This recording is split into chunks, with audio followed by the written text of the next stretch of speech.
ल अब यो पिलरको सन्दर्भमा के भन्नु छ हजुरलाई? यो पिलर मेरो लमरी जमिनमा गाडिएको पिलर हो।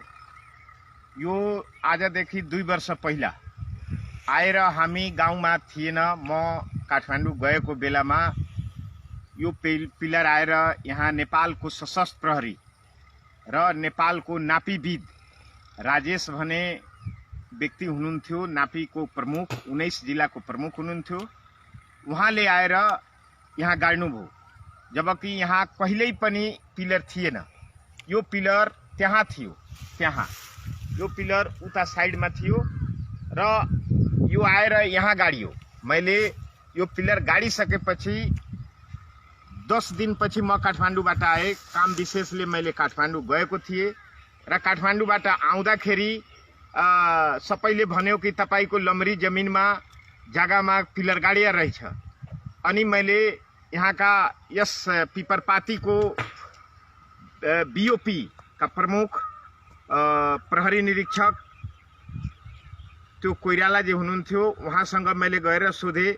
उहाँले भन्नुभयो कि सर मलाई थाहा छैन, यो कुरा नापीविदसँग सोध्नुस्, उहाँहरूले नै गढेर इन्डिया र नेपाल मिलेर गाड्नु भएछ। अनि मैले भने कि तपाईहरू सुरक्षा गरिराख्नु भएछ कि हाम्रो जमिन नेपालको जमिन बेचिराख्नु भएछ? यसरी कुरा किन भयो? यो मेरो लमरी जमिन हो, मेरो लमरी जग्गा हो।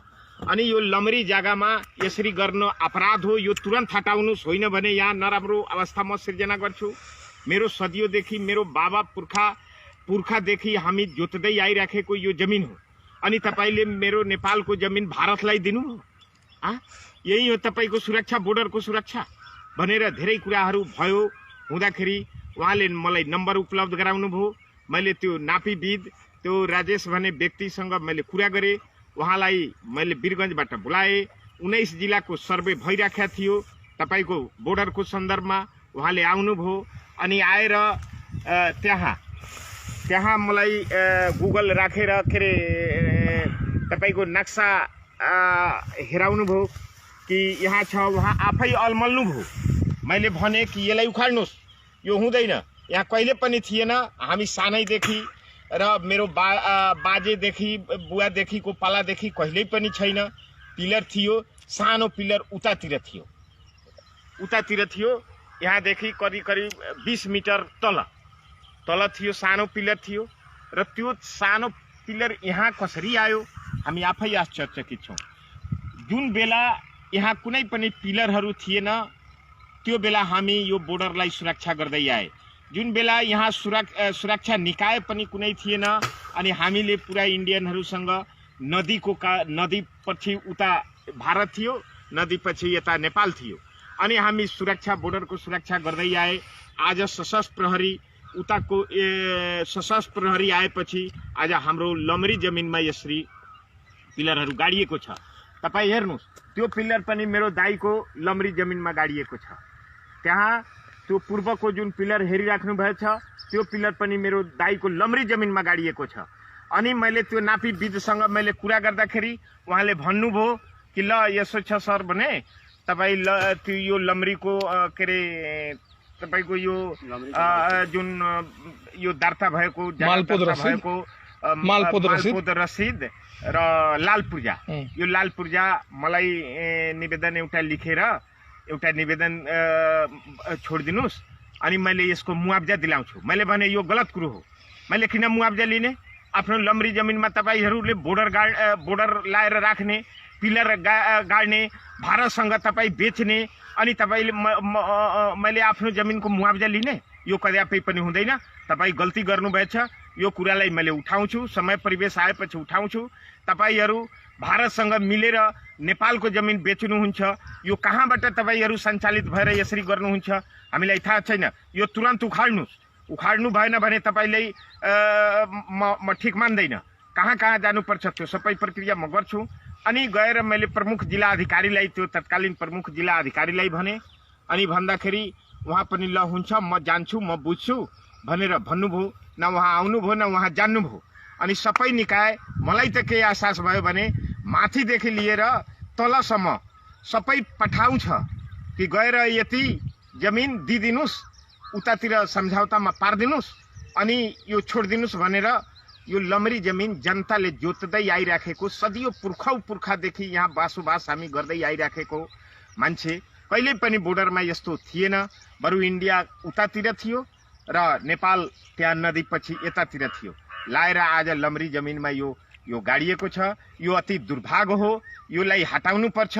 यसको लागि मैले कहाँ के गर्नुपर्छ यो भिडियो मार्फत यो सबैले जान्नुस् कि यहाँ ठुलो अन्याय भएको छ। मेरो 2 काठा लमरी जमिनमा यो गाडिएको छ। पछि मैले जान्दै जाँदाखेरि कि यस्तो महिमा मात्रै भएछ कि अरूमा पनि भएको छ, त मेरो दाइ लगायत त्यो अरू अन्य मान्छेमा पनि यो लमरी जमिनमा गाडिएको छ र 12 जिल्लाभरिमा 37 हेक्टर जमिन लमरीमा पारिएको छ। उतातिर पनि पश्चिम साइडमा पनि यसै जिल्लाको पश्चिम साइडमा पनि तपाईको मान्छेको लमरी जमिनहरुमा गाडिएको छ। अब भन्नुस् नेपाल सरकारका यी कर्मचारी र सशस्त्र जुन बोर्डरको सुरक्षा गर्ने व्यक्ति सशस्त्र हो, जिम्मेवारी छ, यो निकाय हो जसले बीओपी को रूपमा यहाँ खटाइएको छ, यिनीहरू सुरक्षा गर्छ कि बेच्छ? यो त बहुत आश्चर्यचकित कुरा छ। त्यसकारण यो मलाई के लागेको छ भने माथिदेखि सबै गएर दिल्लीमा यिनीहरू सम्झौता गर्छन् र जनताको जमिन बेच्दै आउँछन्, बेच्दै गर्छन् र अहिलेसम्म सदियोदेखि यो आफ्नो लाल पूर्जा भएको जग्गा जमिनलाई नेपाल सरकारका नापीविद, नेपाल सरकारका सशस्त्र प्रहरी, बोर्डर सुरक्षा बल यो आएर बेचिदिन्छ र भनिदिन्छ। जनताको केही पनि चल्दैन, जनताले आफ्नो आवाजको सिवा अरू केही पनि भन्दैन। अब काठमाडौँको नजरले मधेसीहरूलाई तपाईको यो धोती भनेर जुन भनिन्छ, यो धोतीहरूको कारणले हामी मधेसीले बोर्डरको सुरक्षा गर्छौं। हामी मधेसीले बोर्डरका सुरक्षा गर्दै आइरहेका छौं। हाम्रो बाजे पुर्खाहरूले बोर्डरको सुरक्षा गर्दै आइरहेको छ। काठमाडौँको मान्छेले यो बोर्डरको सुरक्षा गरे होइन। एउटा प्रश्न के थियो भने हाम्रो सशस्त्र प्रहरीको जुन गठन प्रक्रिया छ 3, 4, 5, 10 वर्षदेखि यताबाट पहिलादेखि त हाम्रो यही पुर्खा मधेसीहरूले त यो बोर्डरहरूको सुरक्षा गरे होलान् हैन। अब त्यसमा अब उनीहरूलाई नराखेर दुवैतिरको सशस्त्र प्रहरी आफै विध भएर यो पिलरहरू गाड्नु, नम्बरी जमिनमा गाड्नु भनेको त आफैमा एउटा आश्चर्यजनक कुरा हो नि। यो पुरा आश्चर्यजनक कुरा हो। यो जमिनमा मेरो खेतीपाती हुन्थ्यो। अहिले हेर्नुस् यसको अवस्था के भएछ। यहाँ भारतको एसएसबीले यहाँ आउन दिँदैन, नेपालको सशस्त्रले हैन उतैतिर खेती गर्नुस्। यो सबमा मैले आफ्नो हातले यो रोपाई गरेका छु। यो सबै मेरो लहर हुने ठाउँ हो। मुङहरू हामी उब्जाउँथे, यहाँ खेतीपाती हाम्रो धान हुन्थ्यो, यहाँ गहुँ मकै मेरो हुँदै आएको यो ठाउँ हो। आज यो गाडेर मेरो यो यहाँदेखि त्यहाँसम्म यो हेर्दै गर्नुस्, त्यहाँसम्म मेरो जमिन छ। यो पनि जमिन छ। यो सबै मेरो जमिन हो। अब यो मेरो नमरी जमिन हो। यो मेरो लाल पूर्जामा भएको यो जमिन हो। त्यहाँसम्म मेरो लमरी जमिन हो। अब हेर्दै गर्नुस् यो सब छेउछाउको आज यो जमिन बन्जर भएको छ के। आज खरपतार यहाँ सबै यो पुसहरू उब्जेको छ। यो अवस्था दुर्भाग्यपूर्ण छ। यो मेरो 2 देखि 2.5 काठा जमिनमा यो गाडिएको छ। यो कसले दिन्छ? कहाँबाट आउँछ? सदियोदेखि मेरो बाजे पुर्खाहरूले, मेरो बुवाहरूले जोत्दै आइराखेको मेरो नम्री जमिन म अझ पनि रसिद कटाउने गर्छु। सबै छँदैछ अनि यसलाई बेच्या छ। यो बोर्डरको सुरक्षा होइन, बोर्डर बेच्नेको लागि यो तपाईको सशस्त्र प्रहरीलाई यहाँ राखिएको छ। तस्करी गराउनको लागि सशस्त्र प्रहरीलाई राखिएको छ। आज लकडाउनको अवस्था छ। यो लकडाउनको अवस्थामा पनि तपाई गएर हेर्नुस्, हामी जोसुकैले पनि हेर्ने गर्छौं। यो साइडबाट तस्करीहरू भइराखेका हुन्छ के। यो बोर्डरबाट तस्करी गराउँछ, त्यसको लागि हुन्छ। एसएसबी उताबाट पेल्छ अनि हाम्रो सशस्त्र प्रहरी कुई गएर भाग्ने गर्छ के। यस्तो अवस्था हो के। आज भर्खरै तपाईको केही दिन पहिला यो तपाईको कवही स्वर्ण गाउँपालिकाको कवही भन्ने ठाउँको तपाईको त्यो ठाउँमा भारतीय एसएसबीले आएर हाम्रो सशस्त्र प्रहरीमाथि दुर्व्यवहार गरेका थियो। अनि त्यो दुर्व्यवहारमा यही मधेसीहरू गएर एसएसबीहरूलाई, भारतीय एसएसबीहरूलाई, सुरक्षा बललाई लखेट्यो अनि लखेटेर हाम्रो नेपालको सशस्त्र प्रहरीलाई सुरक्षा प्रदान गर्यो के अनि बचायो। त्यसकारण हाम्रो के छ भने यहाँ हाम्रो हामीले यो बोर्डरको सुरक्षा गर्ने गरेका छौँ, हामीले आवाज उठाउने गरेका छौँ। काठमाडौँमा मात्रै झन्डा फरफराएर मेरा साथीहरू, मेरा देशका नेपाली नागरिकहरू, नेपाली दाजुभाइहरूले काम चल्दैन। बोर्डरको सुरक्षा हामी मधेसीले गरेका छौँ, गर्दै आइरहेछौँ। यसको अझ पनि आवाज मैले उठाइरहेछौँ, आवाज उठाउँदै आइरहेछौँ। मेरो यो पीडा हो। म यो पीडा अब कसलाई यो भिडियो मार्फत तपाईको यो जुन यो कुरा गर्दै हुनुहुन्छ, यो भिडियो मार्फत मैले आफ्नो दुख पोख्दैछु। यो सम्बन्धित निकायसम्म पुगोस् र यसको सन्दर्भमा यो पिलर नम्बर 363/16 को सन्दर्भमा पुनः सम्बन्धित निकायले विचार गर्नुपर्छ। यो पिलर यहाँबाट हटाउनुपर्छ। यो हटेन भने आउँदो दिनमा यसको नराम्रो प्रभाव पर्छ। मैले आफ्नो दुखहरू ठाउँ ठाउँमा म राख्छु, सम्बन्धित निकायसम्म पुगाउँछु। आवश्यकता पर्यो भने काठमाडौँसम्म पनि मैले कुरा गर्छु। प्रमुख जिल्ला अधिकारी समेतलाई मैले तत्कालीन भनिसकेका छौँ। त्यहाँका एसपी, सशस्त्र प्रहरीका एसपी समेतलाई तत्कालीन मैले भनिसकेका छौँ, तर कसैले यसको सन्दर्भमा सुनेन। यो हो, हामी मधेसीले यसको सुरक्षा गर्छौँ, हामी यसको पीडित छौँ। हाम्रो जग्गा जमिन पुर्खौँदेखि जोत्दै आइराखेको जग्गा जमिन, नमरी जमिन, लाल पूर्जामा भएको जमिनलाई नेपाल सरकारले बेच्दै आइरहेको छ। मेरो ठम्याइ यही हो।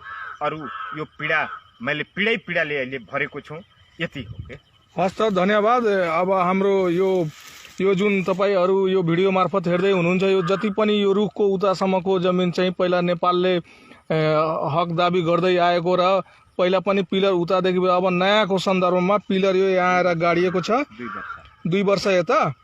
जुन कुरा एकदमै यस्तो त लाखौँ हाम्रो जमिनहरू पूर्वदेखि लिएर पश्चिमसम्मको जम्मै जमिनहरू अहिले नयाँको 2 वर्ष यता पिलर गाडेकोमा इन्डियाले कब्जा गरिरहेकोमा धेरै दुःख पनि छ।